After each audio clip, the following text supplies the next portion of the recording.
Gray Oral Reading Test, the 5th edition, also known as the GORT-5. The GORT is a reading test that is designed to measure oral reading rate, accuracy, fluency, and comprehension for ages 6 to 23. This assessment has 4 major purposes. First, to identify students who are significantly behind their peers in oral reading and determine the degree or the problem. Second, to discover oral reading strengths and weaknesses within individual students. Third, to monitor students' progress in special intervention programs. And fourth, to be used in research studying reading in school-age students. Scores on each subtest and the summed ORI score can provide teachers with valuable information to help identify specific reading strengths and weaknesses for their students. And this is especially important when we consider that there are multiple reasons for reading difficulties among students. The percentile and scaled scores allow teachers to easily share this information with families and provide documentation for administrators and policymakers. This is also a great tool to monitor progress and to develop more research involved with oral reading. Examiners who administer the GORT should have some formal training in assessment. They should understand statistics, general procedures involving test administration, scoring and interpretation, and specific information about reading evaluation. Qualified examiners could include teachers or school psychologists. And because the GORT uses a specific method for miscues and measures multiple skills in one assessment, it is recommended to have some training time, even for trained professionals who are new at using this type of tool. To start, the test typically takes about 15 to 45 minutes. Testing usually can be done in one session. However, if a student is showing uninterested, you can do the testing within 2 sessions. And the examiner is first going to determine the first passage for each student based on knowledge of their individual reading abilities, or by using the entry point by grade level, which is the table provided in the examiner's record booklet.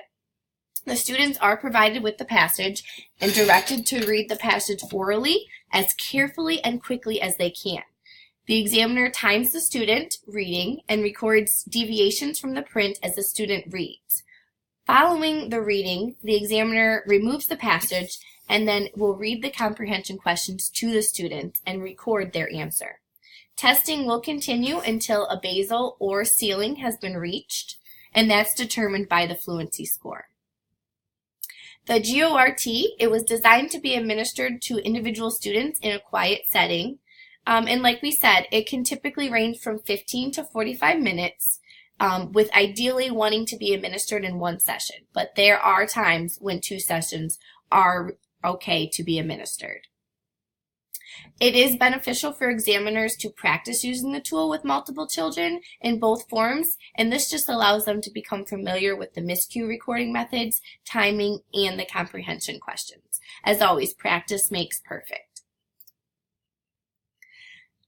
Validity and reliability are key points that we look to when looking for assessments, and procedures for the development of this norms were designed and implemented to make sure that the standardization administration of the scoring, the sample that's selected, represented across regions of the country, no matter the gender, race. So they took a sample of 2,556 students in 33 states.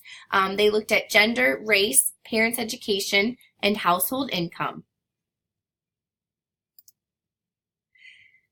Looking at the strengths for the GORT, this test provides 2 modes of measurement. It has a slash marking system and a miscue marking system.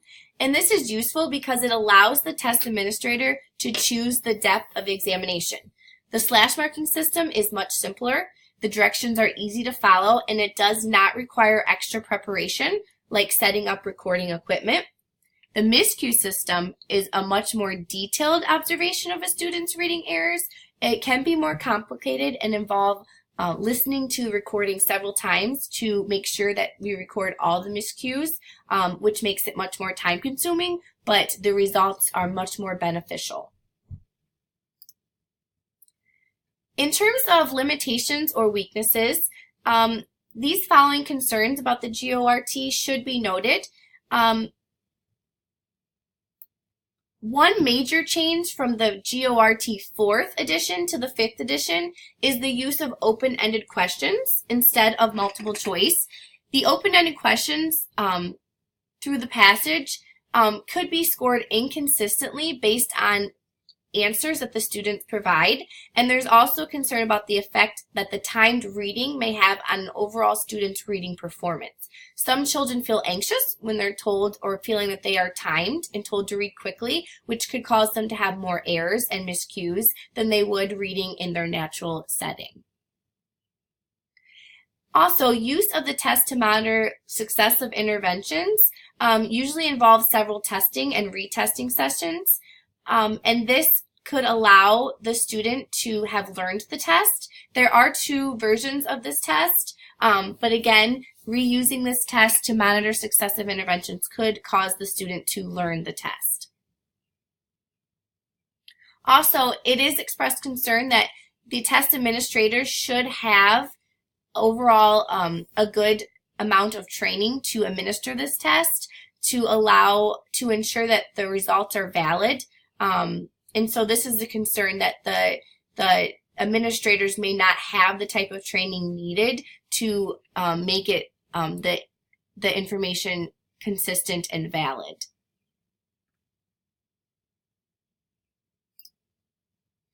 When scoring the GORT, it is scored for rate, accuracy, fluency, and comprehension. A composite score of oral reading combines the rate and accuracy for fluency and comprehension scaled scores. Reading deviations from the text, like errors or miscues, can be scored for the total number or for the kinds of miscues that serve the instructional purpose of the assessment. Major kinds of miscues scored are like meanings, grammatical errors, and self-correction. An examiner's manual includes information about how to administer and score the test, how to interpret the scores, and technical characteristics. And the students are given a reusable student book, and the examiner has their own record book with Form A or Form B. And in that examiner book, the assessor times and marks the miscues and records responses to the comprehension questions. As reviewed, it has a high reliability for the intended use in placement decisions, instructional decisions, and research evaluation on interventions. It shows validity evidence is there.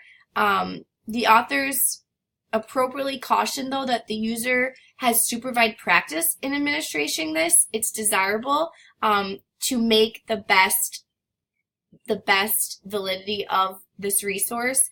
But it's also always noted that we cannot make a diagnostic instructional decision based off a single test. We should use multiple datas to make our assessment judges.